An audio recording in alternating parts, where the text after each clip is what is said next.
Hello and welcome to the New Age Geek channel. If you're new here, we'll build an inclusive space for people of all walks of life through the power of friendship and tabletop role-playing games.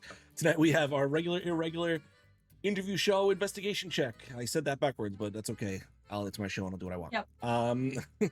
Where we dive into the lives of your favorite geeky creators. For tonight's episode, we have EP performer, DM, budget, terrain, and dice creator, and glue gun wizard herself, Ashlyn. How you doing? The dollar store DM herself, Ashlyn. How you doing tonight? I'm nervous, all right? Let me know. Good. Thanks for having me. I'm glad I can get you on here. It's okay. You're just a little flustered. It's fine. So first and foremost, why don't you go ahead and tell everyone where they can find you, Ashlyn?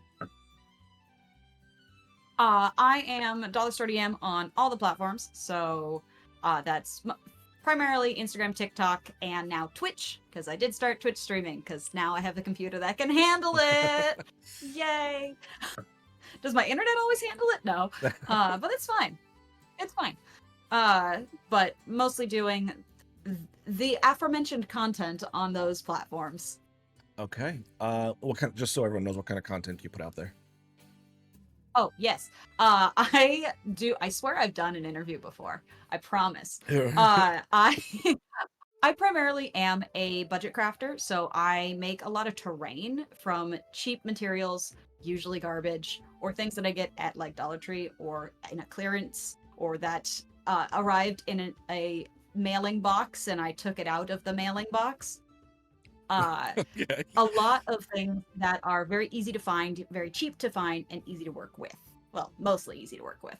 But that's primarily what I do. I do mini paint a little bit. I'm not great at it. I make dice. I am mediocre at that. I am an actual play performer. Doing a little bit more of that. I will be actually doing one at Gen Con this year. So it'll be my first Gen Con, which is super exciting. And I am a DM. I'm a player DM, mostly currently home game, but I am a DM on Start Playing Games, as well as I have DM'd on streams before. Nice. Okay. Well then, are you ready for tonight's interview? Absolutely. Okay. Then I need you to take me back. Paint me a word picture. What? You fresh out of the womb, you come out, you're what? 6 pounds, 2 ounce. What is your first introduction into geek culture? Is it a book? Is it a game? A TV show? I can't pinpoint the exact like first geek culture thing. I was the kid that if I had been given a lot more geek culture earlier, I would have been that kid. I had my friends watched anime, read manga. I just didn't. Not that I didn't like it. It was just I was too busy reading fantasy books. Okay. Probably really was it is the fantasy books. I was the weird middle schooler that wrote little horrible fantasy books. The Warriors Cat series, I would like text role play on Neopets. Nice. That was my start. It amazes me that Warrior Cats is still a like popular series. I feel like I've heard That's this a thing. before. I feel like I've heard about Warrior Cats once in the past, and I don't remember who told me about it. What is Warrior Cats? It's so you know the stereotype of like how girls actually play with their stuffed animals and their Barbie dolls, where we're basically doing Game of Thrones level plots Okay. as 6-year-olds. It's that, but with feral cat. Okay. It's like if Game of Thrones was written at a maybe 6th grade level, but also about feral cats that like straight up murder each other. Okay. I have so many questions. This is a book series? There's a lot. It's a book series that's been going for so long. I think there's still books being published. I was like the OG group. Yeah. So that would have been in the early 2000s, when I was in like middle school. Right. Okay. So what was it about these feral cat murderers that just drawing you in? It was dramatic, and we could roleplay drama and things. All my friends were into it too. Yeah. Like my first username, I think, on anything was Goldheart. which is a reference into that as my like fake OC Hmm. cat. Okay. Look, I am here to. I have no shame. Let's do it. I Let's have get in the zero deep shame. dive. I know what I'm about. Yeah, I know. I'm very aware of who I am. But I didn't get into like tabletop games until after college. Okay. So that was about 8 years. It would have been 8 years ago. My husband's best friend played in college and was like, "Hey, I think you guys will like this." Hmm. The way he'll tell the story is that, Ashlyn, I knew you were a shoo-in. I just needed to get Lance on board. Okay. Like I didn't get pitched it at all. It was very much everyone already assumed that I'd be very into it, Yeah. and they were correct. I started DMing that group like 6 months later. Okay. All right.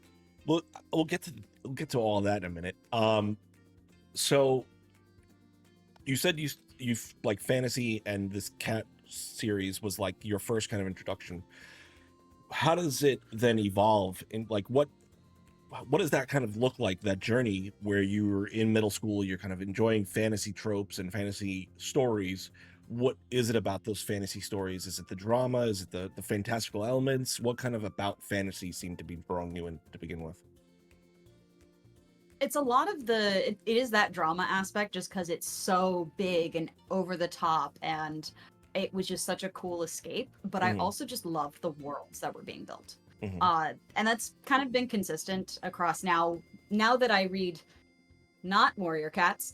Uh it's still about like the world building. I love a cool magic system. Okay. I've been reading Nightmark recently, and it's interesting and cool, and I very much enjoy the odd magic systems. Okay. But like complicated plot, I love lore. I love just having these like the things that I can't experience in my own life. I want dragons. I can't go outside and get dragons. Well, you're not trying hard enough. I can get a bearded one. See, that counts. I can put wings on my dogs. Okay. I want to put Um, wings on my dogs. That's a thing that's gonna happen. the pictures are it didn't happen.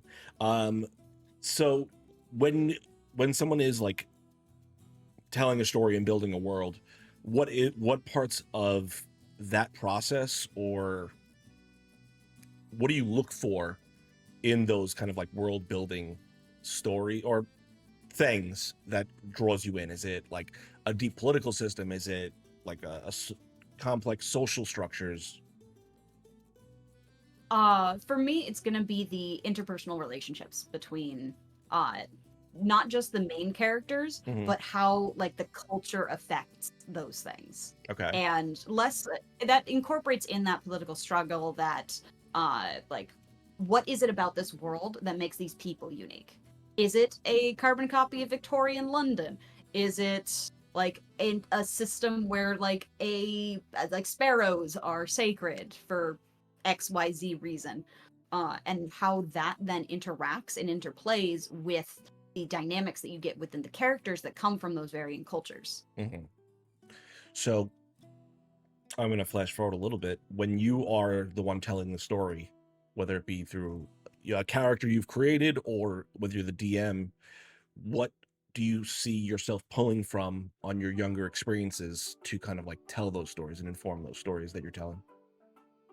A lot of I pull heavily from all media that I have consumed, especially when I'm developing storylines that aren't necessarily Eurocentric, Hmm. because I'm clearly European in descent. Uh, my 23andMe is a blue circle. Um, but I really enjoy uh, taking in aspects of other cultures and creating something that isn't just a carbon copy of medieval Europe, Hmm. because there's so many stories that are that. So taking a look at other stories that are uh, pulling from those elements, or uh, aspects of those that get incorporated into video games. Horizon Zero Dawn has been a huge influence for a lot of mine, because while there is a lot of there is that kind of techno future America influence. there's also a lot of influence from indigenous cultures, from uh, just world cultures because of that like hard reset of society. Uh, and also like I freaking love that game. It's so good. The visuals are beautiful because Yeah. America is beautiful. Like just nature wise. Yeah. There's so many cool things that you can pull from, and I've been to a lot of those places. So digressing there. Okay. But I really like pulling from uh things that aren't always the Eurocentric things that are going to give that depth to the story, that also pay like respectful homage to those aspects. Okay. So you said you kind of got started off with diving into fantasy. At what point do we kind of take the next step and really begin to explore other mediums of geekness? Not necessarily in the tabletop space, but like, do we start looking at like sci-fi? Do we, what else sort of like Oh yeah, influences you in the way you've kind I've, of? I've always like watched sci-fi. I didn't read sci-fi. I wasn't a sci-fi reader. The closest I think would have been like Owen Colfer's books, so like Artemis Fowl, which is like still fantasy, but it's got more modern elements. I Mhm. was never like a sci-fi reader, but I enjoy sci-fi content. I love Star Wars. I should probably give Star Trek a try. Uh, I'm sorry, people who love Star Trek. It wasn't the thing my family watched when I was growing up. It's Yeah. not my fault. Uh, but love Doctor Who. I enjoy sci-fi content. It's just not my main geeky medium. Uh-huh. I'm a Ren Fair fantasy. Give me the magic thing. So what is that like? Did you? Because we talked to a lot of people, right? And a lot of the people in the space maybe were theater kids or were authors. You said you were writing fanfics at a much younger age. Did that ever Yeah. translate into something a little bit further down the road? Not really officially. Uh-huh. I have been writing a setting for D&D based on my homebrew campaign, and I've been Okay. writing this for like a year because I stalled out as ADHD took over. Uh, I've got most of it. It's fine. But in terms of like kind of expanding from that, Uh-huh. less so. A lot of it because I ended up going and I was a teacher for 6 years and I taught science. Okay. Uh, but I also then taught theater, Okay. and bringing in those stories in with my students was really helpful. And then I actually taught D&D at the school as well. It's come more into my life in more recent years since Mhm. I started being present online, Yeah. which was 2020 when a bunch of us came online suddenly because we all Why? locked in our houses. Weird. I don't know why we could have possibly done that. Um, but that actually came about because one of my players was joking with me, saying, "You're basically like a dollar store DM Yeah. because of the things that I would make." Got him. Not that I'm like She a said the cheap name. DM. Yeah, so one of my players actually named all of my stuff because I was making things out of cardboard. I brought props. I love it. I'm so excited to get to the Uh, props. where it's legitimately just boxes that I scored and painted. And this was what I would bring, what I would do for my players. We'd do this with bottle cap tokens that I would Okay. design. Uh, and it kind of just kept escalating from there with cheap things. And you can see like all of the early stuff is all of that really like basic, cheap crafts that were really approachable. And through starting that, because I was bored at home teaching remotely during COVID, uh, through doing that, I've then gotten a chance to really engage with the community. Mhm. I didn't have a lot of a connection to the community beforehand. I Yeah. just had my little bubble of nerds. And that was the first time that I entered into this community of geeks and wonderful people that just want to be nerdy together, and got the opportunity to really pull from that with them. And that's when it really started to like all click in. I did a Gaia Complex stream, which amazing system. It's super tiny little indie system. Thoroughly recommend. One of my character is now in one of the books, Nice. which is so cool. Yeah. Yeah, they're awesome. They beat. I don't care if anyone comes at me for this. It's better than Cyberpunk Red. I don't like Cyberpunk Red. Okay. I will die on that hill. Give me my vampires in a cybertech London over the gritty map system, because I like story. Okay.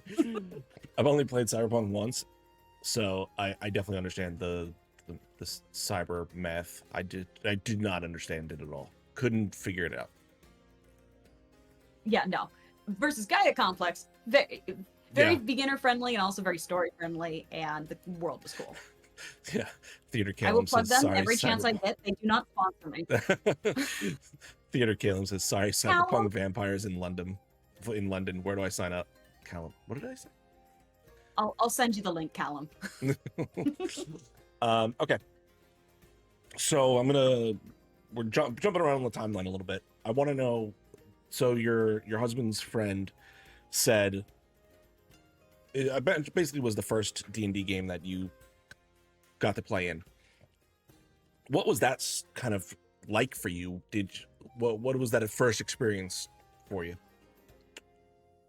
Oh, it was so much. I wrote 8 pages of backstory. That was my start. Is I wrote 8 pages for this half-elf ranger beastmaster, because I didn't min-max this, with a 20 dexterity and a 6 constitution. Oh my. Who needs con when you're not gonna get hit? I got hit a lot. Did a strong breeze knock you out? Yes.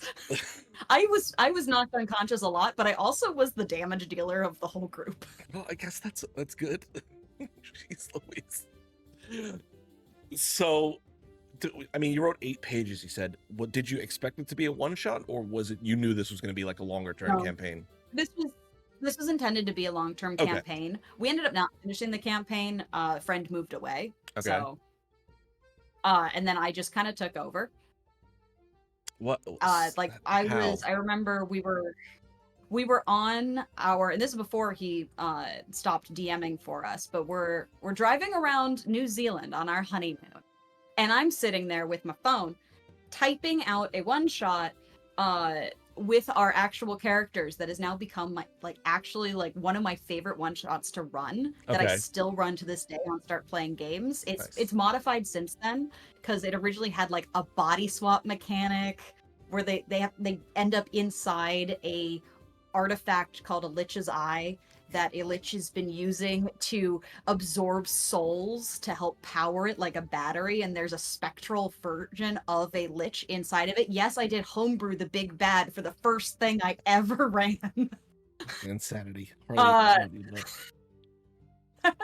they went in and they got body swapped because they had been playing these characters. It was the same characters from the original campaign, and mine had been like brought in and like stuck in there, so they were rescuing me, so that I could just put her on a shelf. Yeah. And I got to have like really deep emotional moments with them, and it was just, I was hooked immediately. And then I ran a module, the only module I've ever run. I ran one shot. My players immediately tried to steal a pirate ship and sail off into the sunset. And I had to put up the invisible video game wall of guys, I don't have anything. There's nothing at the end of that sea. But that one shot turned into a 3-year campaign. Wow. Because then they stole a ship and sailed off into the sun. So, what is it about DM? Well, let me ask this first. Do you prefer to DM or to play in D&D? Or any story? I really like both. Okay. I very much enjoy DMing, especially if I have had time to really figure out my world. I spent 9 months making Damara to start, I didn't spend as long with the piracy campaign, which was very funny because I still don't know what side is starboard. I ran that for 3 years. Uh, and most of them were the people that I ran it for worked for the Navy. So port is left, and you can remember port is left because it's the 4 letters long. Cool. I'm gonna forget that in 30 minutes. We'll quiz the end.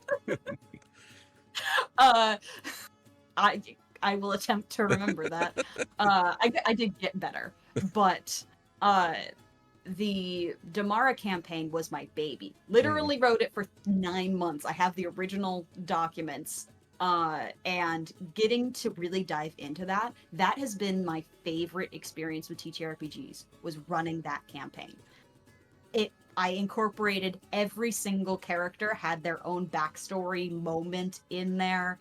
I was super proud of it. It was this world that I came up with on my own, and I was super proud. And it's very like Magitech desert. Okay. Eberron came out like 3 months into me running this thing. Bastards. They saw what you were doing. And I hadn't looked up like the old versions of Eberron because obviously it's a system that already existed and like a setting that already existed rather. But I sat there, I was like, are you kidding me? No. But it is very different, but it was just funny that it was right. It was that like Salt Marsh came out a few months into me running the pirate campaign. It's like, could y'all stop listening? Yeah, I was gonna say someone's got your apartment mic'd. Yeah. I do really enjoy being a player, especially if I'm at a table where I can bounce off people. Yeah. I play three characters. It is a variation of 3 characters. And I really love when I have a group that will bounce off of that and will like dive into that deep RP with me. Because I'm very much someone who enjoys the RP. I do build characters well on accident for combat. Like I don't intend to. I also just roll really well, so that's more it. I steal the luck from everyone else at the table. I was gonna say, is this like your DM curse? Yeah, you just kill everyone. A little bit. I've only killed 1 player, 2 players, 1 in a 1-shot. So, and then, well, a few in a 1-shot, but 1 like on screen on a 1-shot, and then 1 in game, but it was semi-planned, just not for that moment. Okay, so I know you already talked about it a little bit, but tell me about how we started to make these crafts for DMing. I don't know why that came out. Yeah, that did. It's okay. I got you. I am a very visual person. I cannot do theater of the mind.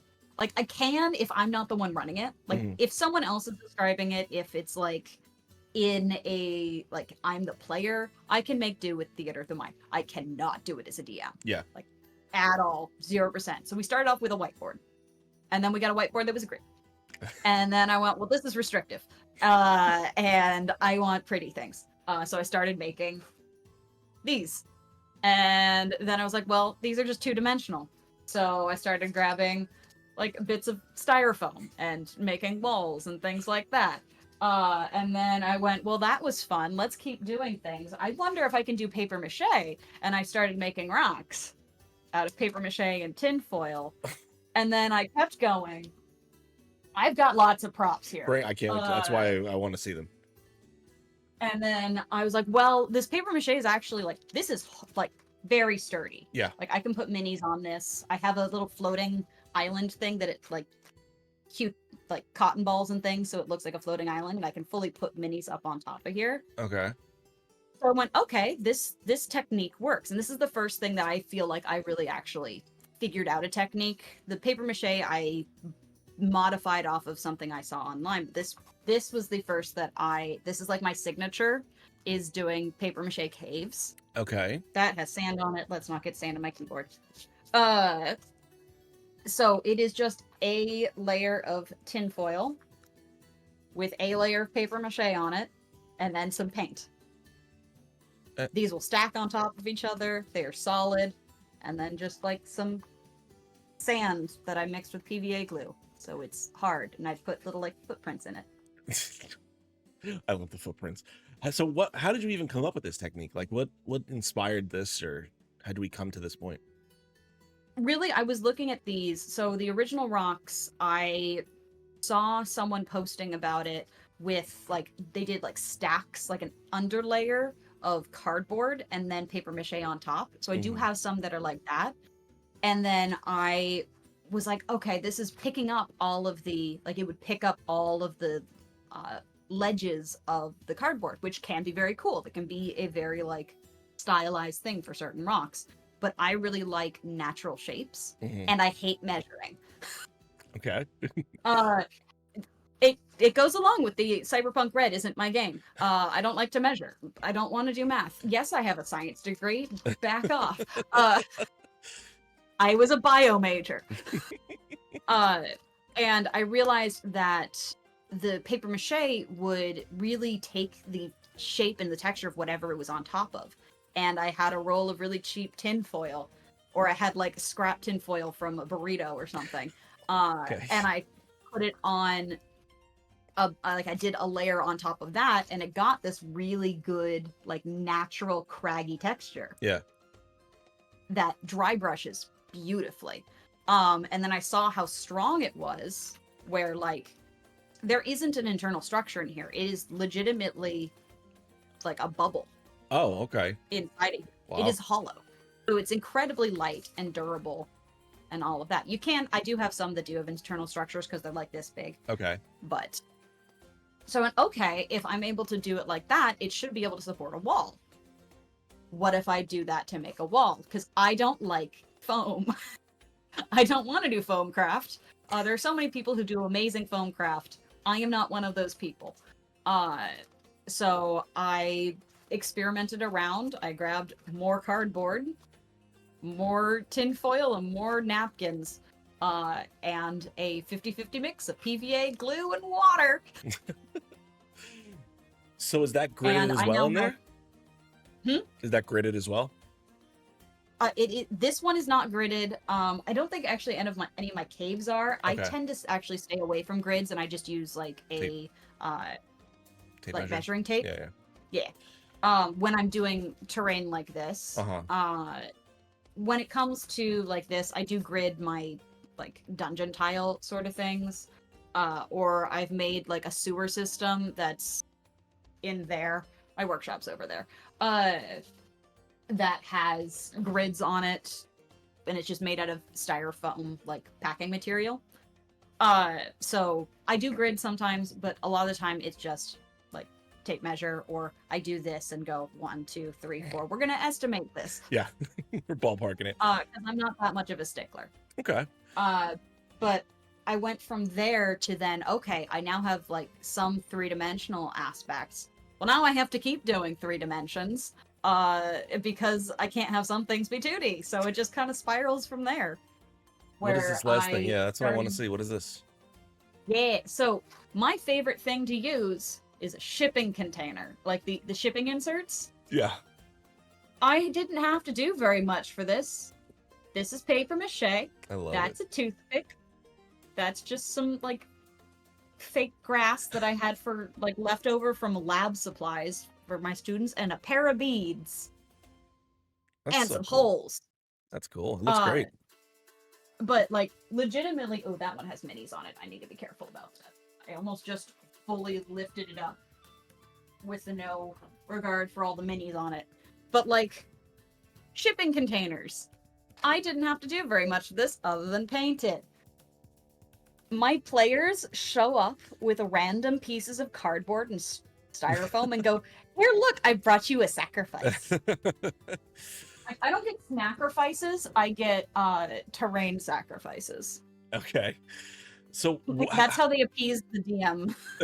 what kind of inspires you then to go ahead and like figure out what you want to build? A lot of the time it is necessity because Okay. I'm like, I need things for this. Like right now I'm running a plane hopping campaign, and they did the Feywild, and now we're in Mechanus. I was like, okay, I need a bunch of like kind of mechanical things. So this one was one of the Mechanus pieces. Uh, Though that originally I didn't build for Mechanus, I built for my husband's one-shot birthday party thing Mm. that I ran. That was going into different aspects of his mind, and that's a car engine. That is a model of a car engine, basically. Or Okay. they had to uh, defeat the car gremlins, the engine gremlins. Okay. I have a really weird mind that comes up with some crazy ideas. I mean, I love it. It's fantastic, but insane. Um, There's moles over there that I made because they were chewing up we had gophers and they were annoying him. So I was like, you know who you should beat up? You should beat up some giant moles. And I made moles out of also styrofoam, cotton balls, and hot glue. They're in that room. okay. So, Jesus Christ. I'm chaotic and I have ADHD. So, talk to me then. You've started playing D&D, you've started DMing D&D, you start building these maps, building these set pieces and terrain. COVID kind of pushes you into the online space. What does that process then look like as to how we get to where we are now, where you're on APs, you're doing all these different things, you've got a shop in which I'm assuming you sell things on, even though there's only That one shop thing is on it. currently a little wonky because Printful got weird. Yeah.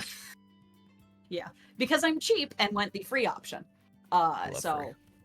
it's currently not working. Okay. But it did have cool merch in it. That merch I don't know exists anymore. I need to fix it. It's on my to-do list. That's a recent development. Okay. But I honestly, the person who really brought me into the space in full, Arcane Anthems, Weston. Okay. Really great friend. Absolutely adore him. And he is like the ultimate hype man. And helped me kind of find a space here. He also lives super close to me, so that helped. Helpful.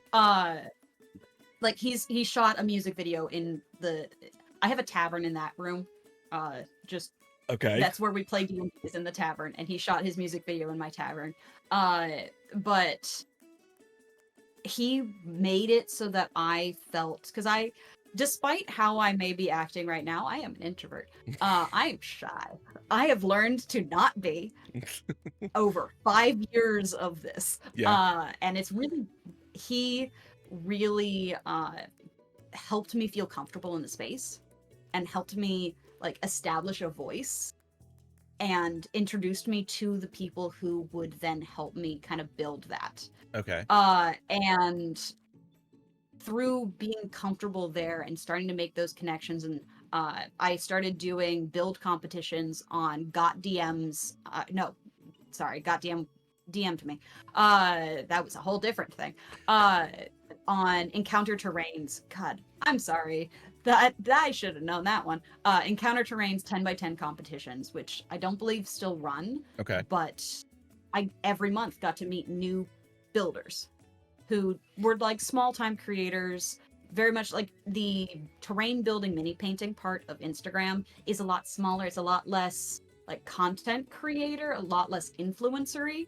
It's more, look at these cool things that I made. Let's teach each other, which is such a cool community to be a part of. And through meeting all of these people through that and being inspired by them, I started a series called the Budget Build Battles. And in the Budget Build Battles, which are back now, little plug. Point of the show. It's a 1 hour build battle. It's intended to be kind of more like Chopped. It ends up more like Nailed It. Okay.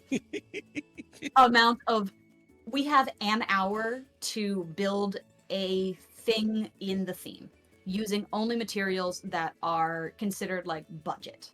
Like no specialized hobby materials. Trash is always encouraged. Things that can be bought very cheaply. And it's chaotic.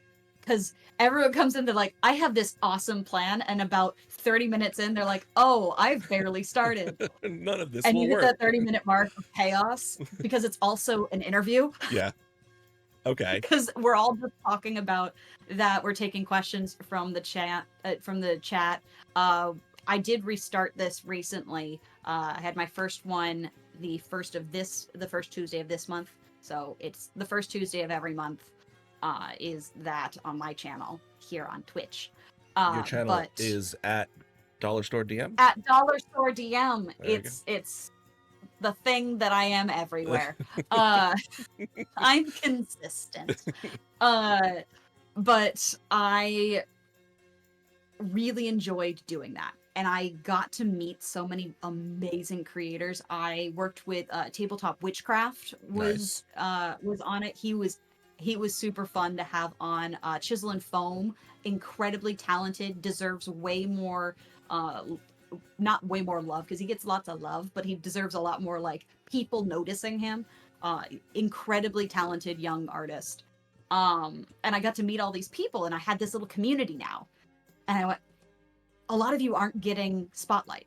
Mm-hmm. Like I was very much small potatoes then. Like just the little account that could. And I was like, okay, I have a little bit of a following. I have a little bit of connections. And what I really have is, because I'm now talking to all these people, I have a network. Right. Okay, I have an idea. And I had a very ambitious idea that lasted about 1.5 years-ish that was called The Art of Adventure, which is what's on my shirt. I don't know if it even cut off into the thing, but it was called The Art of Adventure. And with that is where I really established, stuck in my own hair. It's really where I established that community and that sense of place in that community where I could elevate others. Mm-hmm. Is every month I would bring a group of creators, and specifically primarily crafters, together to play a one-shot of D&D. They would then build all of the terrain, print all the minis, paint all the minis, everything for the next group. So it was like a pay it forward sort of thing. And it was so much fun. And I have so many pieces now in my little collection that are just from around the world, from all of these amazing creators who did such great things. And we're super excited not only to be able to show off theirs, but to experience others. Yeah. Like a lot of the minis that are up there are from those shows, because a lot of them I ended up it became easier to not be shipping things across the world to different people. Yeah. So I ended up running all of the like the battle maps were here. Okay.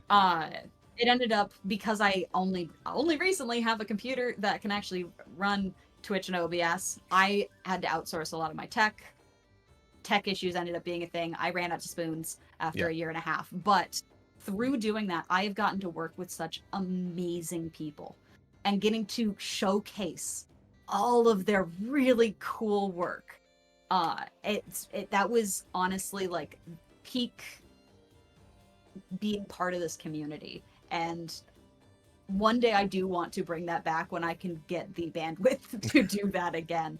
The final nail in the coffin is we ended up having to pre-record a lot of them, and I was editing them on Canva. Oof. 3 hours of video editing on Canva is not a fun time. No.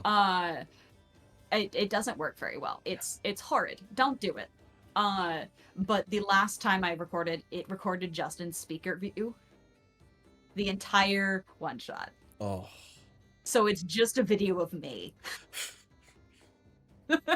And sometimes some other people. Yeesh.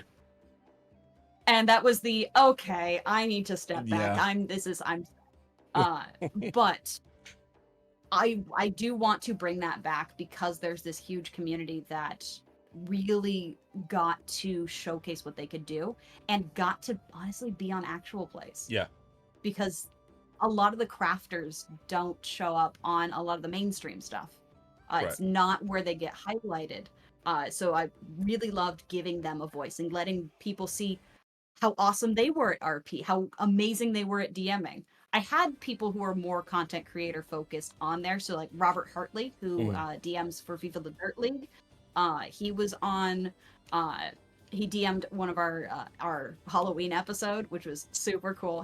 He's amazing. Mhm. Uh, if you have not checked out his stuff, please go check out FIFA the Dirt League and his stuff. He does things on Twitch as well. Um, Incredible DM.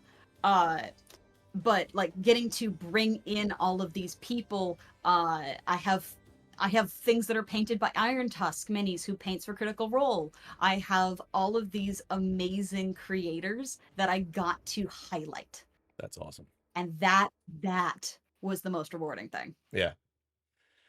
So what is kind of like your next step then? Because look, what do you've accomplished these things, you're doing all these things, and you finally kind of are poised to take that next step. What does that next step look like for you? My next step right now is kind of continuing to launch those budget build battles in a Twitch format Mhm. where it's a lot more polished. I have a lot more ability to interact with people in the audience, and really bringing that up. I've also been doing video game streams because I have the technology now and I can do that. Nice. So I've been playing Pokemon Too Many Types on Thursdays. What is that? Oh, honey. So, Pokemon Too Many Types is an Emerald ROM hack. So it's Emerald version, but very different. Where it's true to its name, there are too many types. The types we have discovered so far, on top of the normal ones, crab, gun, Republican, silly, fluffy, stinky, angy, baby, ball, gender. Is it just like normal Pokemon with a new type added to it? So yeah, it adds new types and new moves, which Okay. throws off all of your normal like type matching understandings. There's a prime type. I just got my ass handed to me by the prime type gym leader. Watson is no longer electric. Watson is now prime, which is like Amazon and Twitch themed. Okay. I got eviscerated by a move called Prime Sub Okay. while streaming it on Twitch. I mean, I guess that makes sense. I'm having so much fun with this. Okay. And that's more of the like geek nerd side that Yeah. I'm starting to really showcase a bit. I want to start appearing on more actual plays now that I have the time. Career what? Yes, make that face at me. I will. I got the chance to play on House of Dreams. That one will get released when we finish editing it, but I got to play Thirsty Sword Lesbians. Nice. And it was so fun. And that's how I know Callum. Okay. I adored that system. It's great. I'm excited to play it again. I've been on Pocket Dragon Pub that's currently working on doing Magnus Archives. Nice. Which I hadn't listened to the podcast before we started. And I started listening to it after we started, and now I've listened to a lot of it. And you can see the progression of like first episode Ashlyn. I'm relying on one of the players, Sam, is a Magnus Archives fiend. We're all relying on Sam for like, how screwed are we? Like, how horrid is this? If you are not familiar with the Magnus Archives, I will not spoil it for you. But it is supernatural horror, and it can be very messed up and dark, and it's amazing. And you can watch my face start to change over the episodes of me suddenly being like, oh no, I know what this is. And so both of us are now like, nah. You used to be so happy, and now you know the truth. And now I know the truth. I know It's also now I'm like, oh, that's where all the TikTok sounds are from. Like Okay. I'm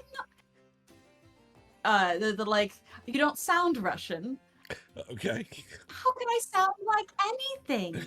I'm plastic. I don't I've even have a never heard voice this one box. before, but okay. Really?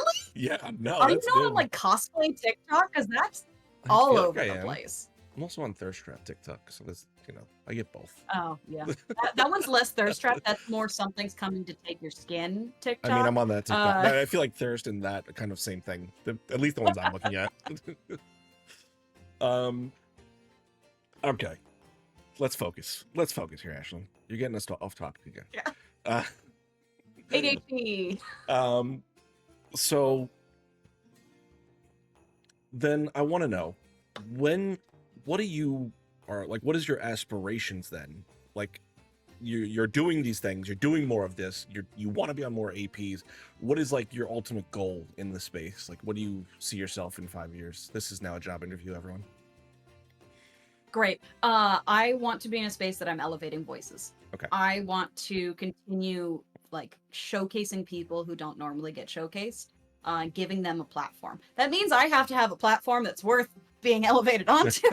But I want to use my voice to not only help elevate the other amazing crafters, because I am not by any means even close to the best like TRPG terrain crafter, not even the best like budget one. I've got so many people that I look up to who do amazing things, who need to get more recognition because they do such amazing things, and I want to help them get there because I have managed to somehow find connections to things and like just leech on to things and be like, hey, be my friend. Yeah. Has nothing to She do with your says on glowing this show. personality. Yeah. I feel like I'm reaching you. I feel like I talk to these people who are awesome, and I'm like, how did I get here? I'm doing something right. I feel like that all the damn Yeah. time because we all have Imposter syndrome. imposter syndrome. Yeah. It's fine. So much imposter syndrome, but it's kind of that like, oh, I've girl bossed too close to the sun. Let me bring some people with me. Yeah.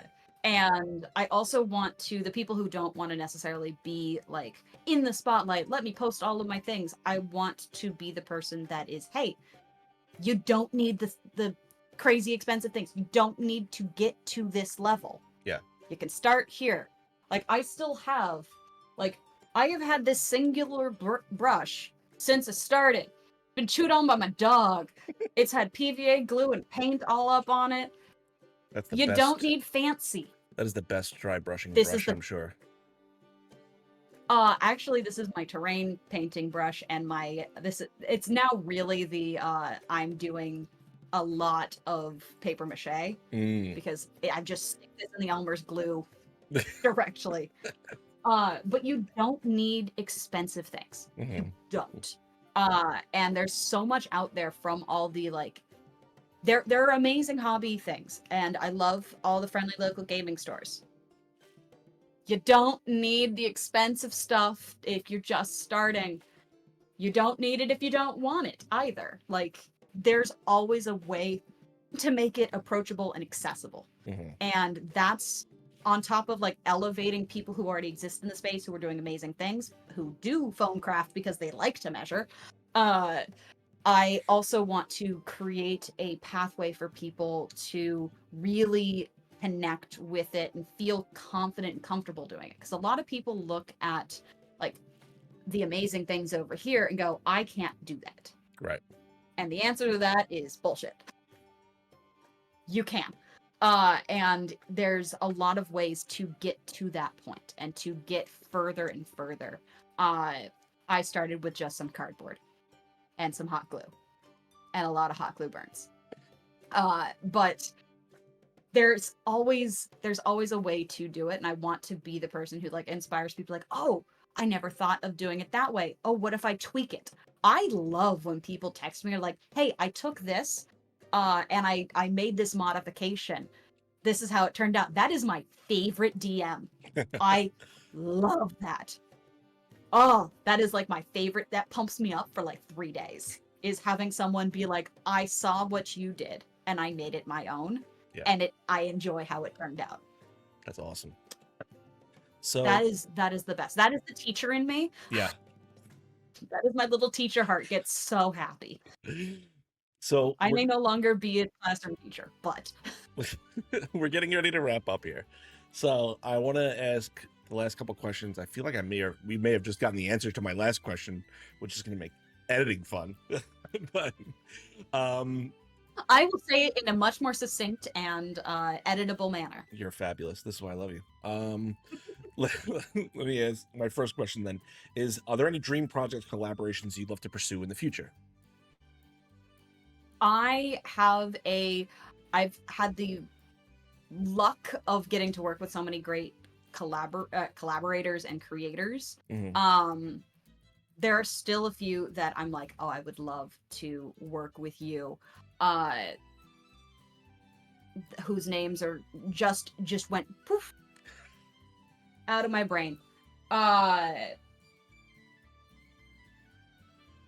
I've just like forgotten everyone I've ever contacted or Is that an like ADHD thing? Because that experienced in my happens to me life all the time. Like, I'll have the all information the time. and then someone will ask Yeah. me for that information and Yeah. I will instantly forget that information. Yeah, as God, soon as like that's someone asks you what's your favorite food, I've never eaten a I single meal in my entire life. What are you can't even talking about? spell food. There are a few TikTok creators that I really want to interact with. I haven't gotten to interact a lot. We've talked back and forth, but I would really love to do some like heavy collaboration with Crow's Nest Craft. Okay. He's another budget creator on TikTok. Absolutely incredible, super nice, great guy. I want to do more things with tabletop witchcraft. Will be amazing.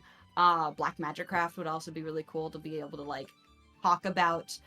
He uses so much like official stuff versus mine and see like a comparison, things like that. There are a lot of like creators, like craft creators that aren't necessarily tabletop creators that I'd love the chance to bridge that gap and see how you can take different techniques and combine them together. Good. So, kind of pivoting off that, then, what has been a pivotal moment or turning point in your career that's kind of shaped the way you're doing content? Most pivotal moment was getting dragged around Comic-Con by Arcane Anthems 2 years ago, where I was not planning on going to Comic-Con.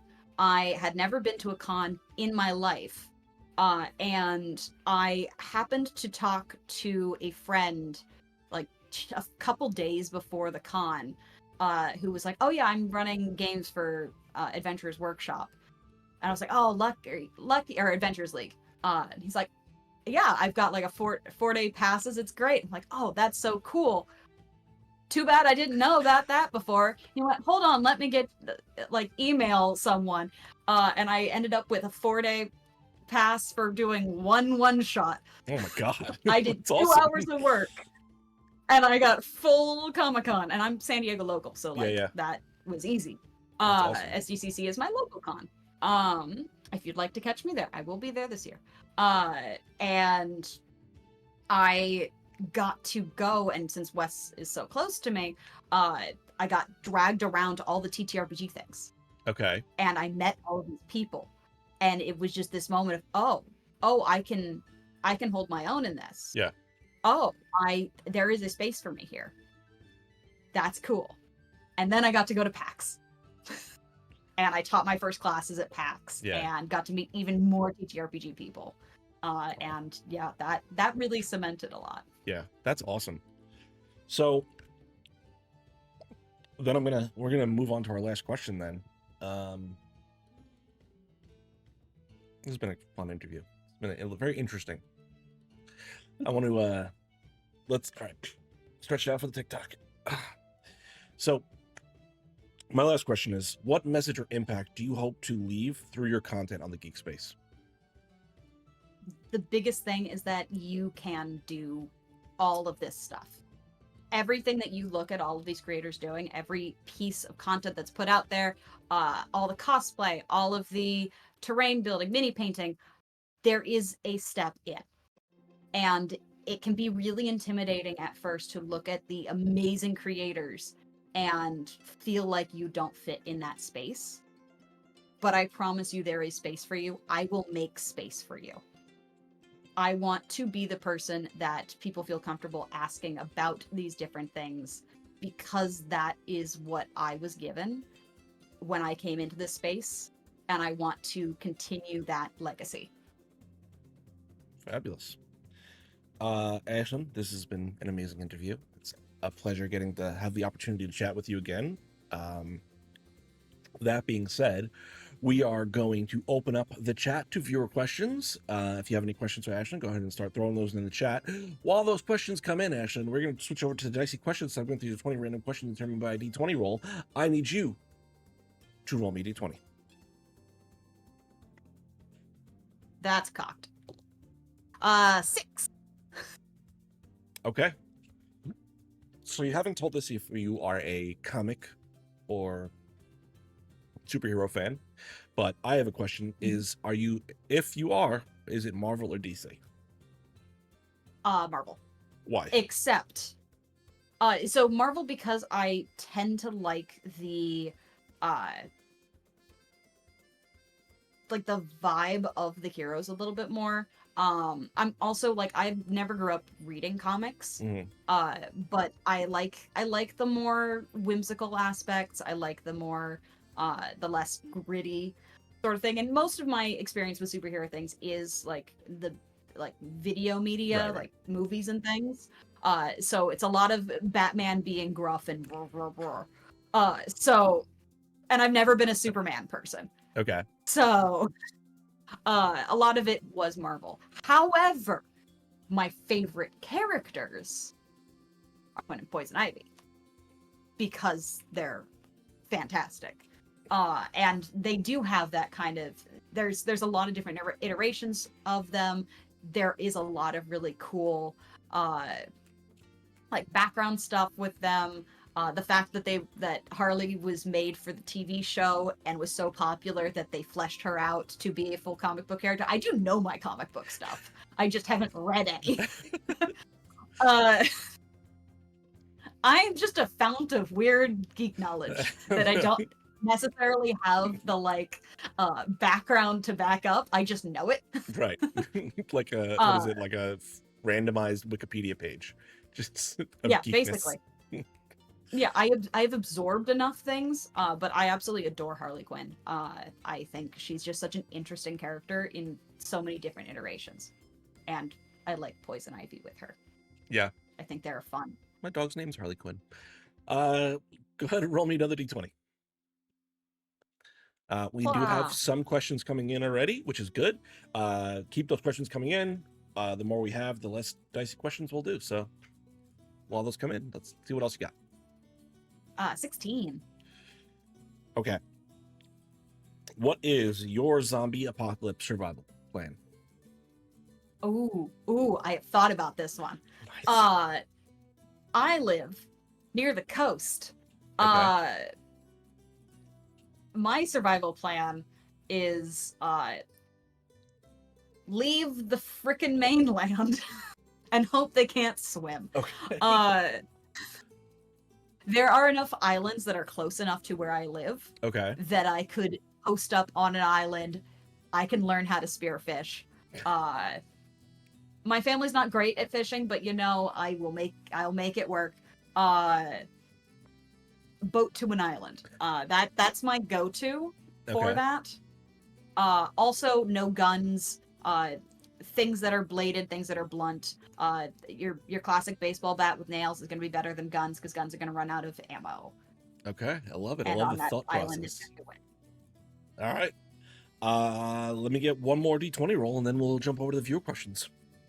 All right. 3. Okay. You have a team of 4 to save the world. Who's on your team? Is this for real people, for fictional people, for whatever the hell I think? Anything you want. Oh, God. My decision paralysis. Oh, no.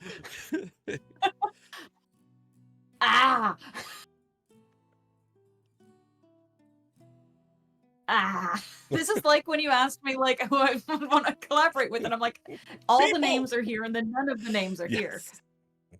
Sorry. Oh no. Let's limit it down to fictional characters then.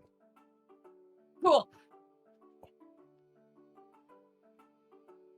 See, but what am I saving the world from? This is like the let me min-max this stupid question. Let me overthink this random question.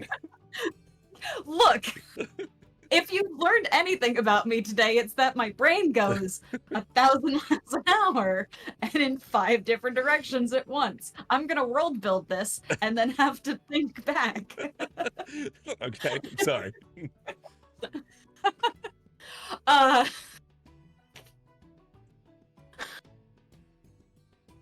let's go zombie apocalypse. We'll go off the last question. Who are your 5 people? I'm gonna go. I'm gonna bring Harley with me. She's got the bat. She's proven that she's good with it. Okay. I'll have Harley. See, I'm gonna pick things that don't have guns now. Very specifically. Because I can't go back on what I said. Geralt of Rivia. Okay. I'll bring Ciri along too, because you know what? It's a zombie apocalypse. I feel like having 2 Witchers there is a benefit. Love it. And then I'm going through my brain thinking who's a magical healer in a fictional universe and trying to narrow that down.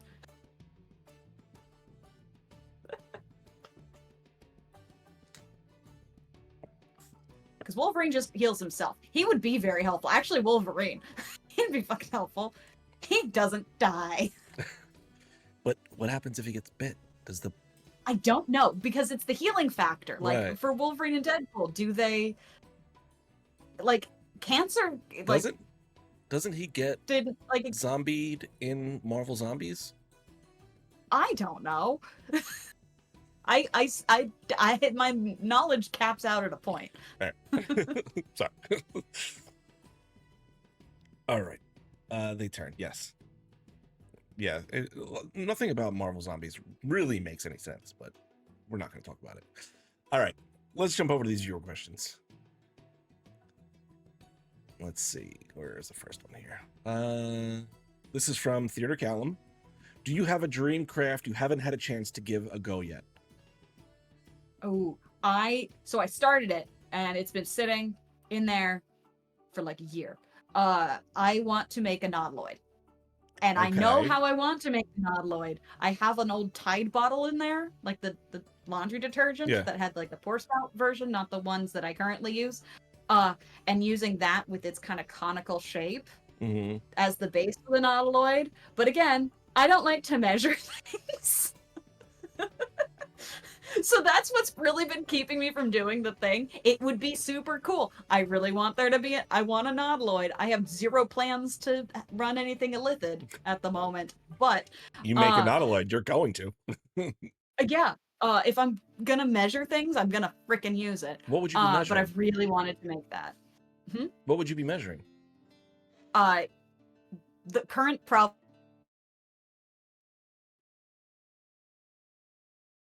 Hello?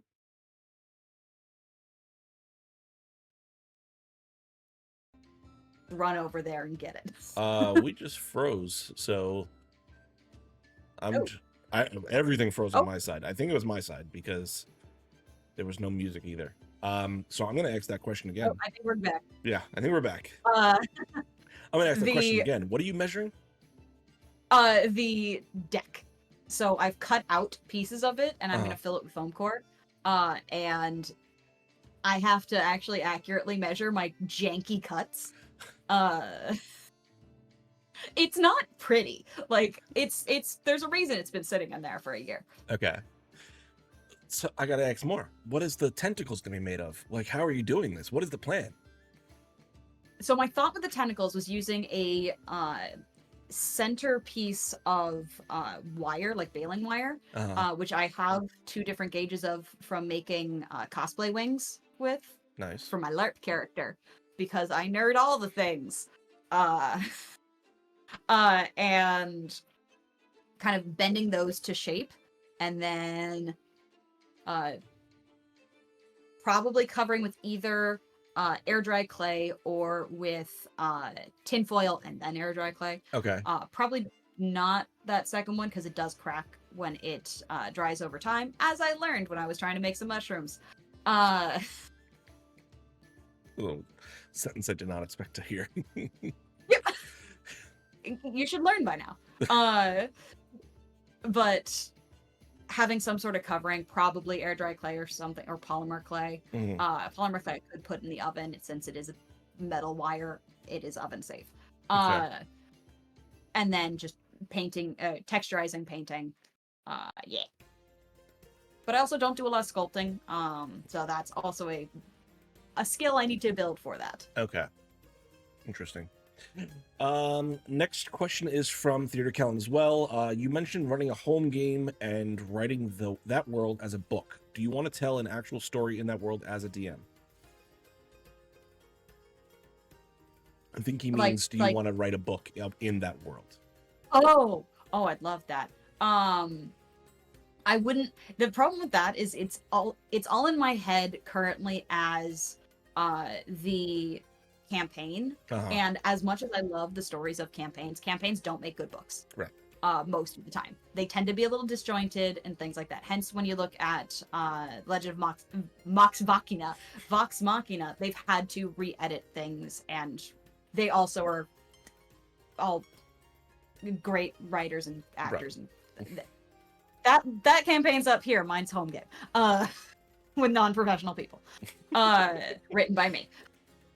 But there's a lot of aspects of that. Oh, an actual play.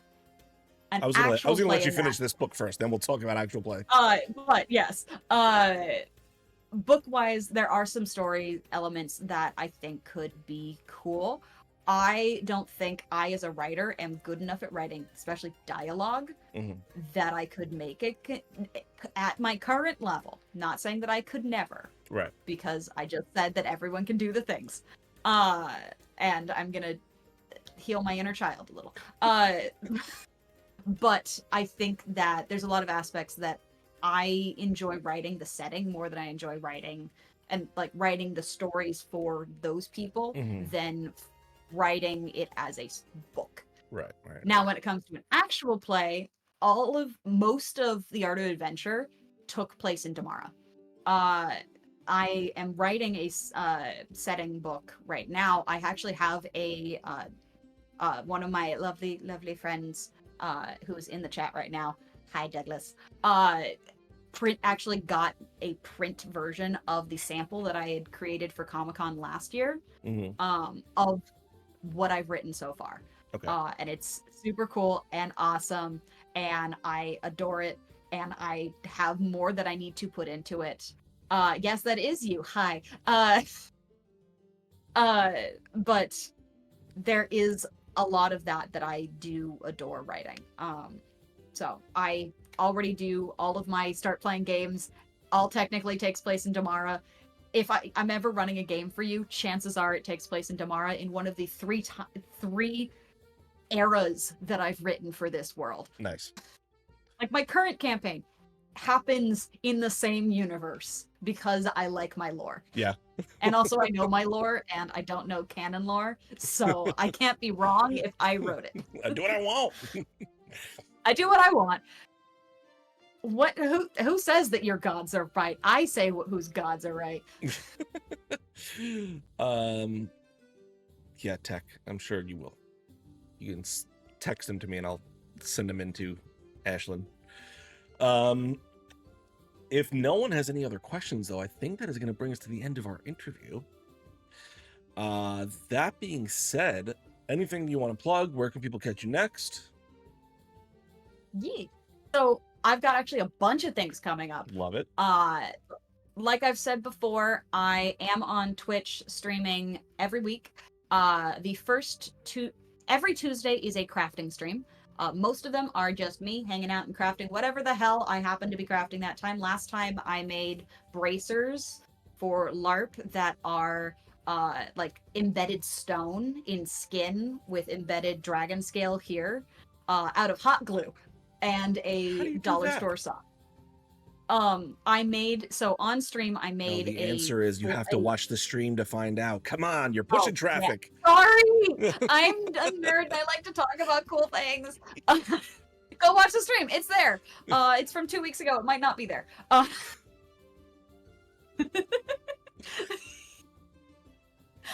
Well, it's trying. because it's from last week, rather. Okay. It might actually still be there. Should be. I also think I actually did download it and it's on my YouTube. Which is that? Probably. $_ dollar It's the under. same thing. I'm the same thing everywhere. I'm really easy to find. But I do those crafting streams every Tuesday. On the first Tuesday of the month, that is the budget build battles. I will be doing that again the first Tuesday of this month, or this coming month, so in August. So that will be in 2 weeks. I need to get that all settled out. I have like a list of people that I just need to be better at communicating to. So I'll be bringing on a creator that is TBD on to compete with me for an hour on that, and it will be chaos, and it's super fun. Every Thursday, I do a video game stream. So I've been playing Pokemon Too Many Types. It is also chaotic because I just am chaotic. And that's been super fun. We're going to keep going on that. Hopefully I'll not get my butt kicked again on next Thursday. By a Prime sub. By Prime sub. I didn't even get to where they were going to use the move Hype Train on me, which is like rollout, but... Fucking ridiculous. Can't even. Yeah. This world is crazy. Yep. There's a lot of really funny things, and a lot of me just going, like, why is Lickitung Republican? Why is Lickitung Republican? Yep, Republican type. Why would you do that to that poor man? Yep, it's fine. It's very chaotic. It's super fun. So that's every Thursday, and both of these start at 4:30 Pacific Standard Time. Usually go about an hour, hour and a half, depends on the day. Okay. And then if you are going to San Diego Comic-Con, I will be there. I'm currently planning on just going on Saturday, but if you see a me-shaped thing dressed in an Alfira costume, it is a me-shaped thing. I will be running a panel actually on utilizing pop culture to do reading and mathematics interventions at schools. Yep, I'm using my master's. I have a master's degree in curriculum design. That title broke my head. Yeah, the utilization of this isn't the actual title, but it's pretty close. Using pop culture to help students who are struggling with concepts to really contextualize it and to make it fun. Okay. I ran a D&D intervention program for, like, it was reading intervention for 5th grade students for like 6 months. Jesus. So, a super nerdy degree. Yeah, I've got a lot of nerd cred in the academia. And then at Gen Con, I will be there the whole time. No, I will be there every day except Sunday, because I have the worst flight out. My flight leaves at 5 a.m. on Sunday. Ugh. I bought with points. But I will be there doing an actual play on Thursday at noon. This one I do know the timing for. Thursday at noon, I will be on the Pocket Dragon Pub's Magnus Archives actual play that I've mentioned before. It's called The Space Between. Tickets are up for all of that, so if you would like to come and see, if you are going to Gen Con, please come and see. It's a fantastic group. We're having an absolute blast. I still have all my like cosplay elements over here from doing that literally 2 days ago, doing some extra recording for that. If you are a fan of the Magnus Archives, it is a great time. If you don't know anything about Magnus Archives, it's still a great time, but it is full of spoilers. So that's the caveat. Is it is a not a spoiler free show. Okay. But that is the big things that I'm going to be involved in the coming future, and hopefully more. Amazing. This has been super fun. Thank you so much, Ashlyn, for joining me. Glad to get to talk to you again. As far as New Age Geeks is concerned, you can catch us next Monday for another episode of Forging Fates. It's episode 99. So we are coming up on that episode 100. We're going to be doing a big giveaway and everything like that for episode 100. I've got nothing else. If you've got nothing else, remember, we love you, geeks. Stick around for the raid. Good night.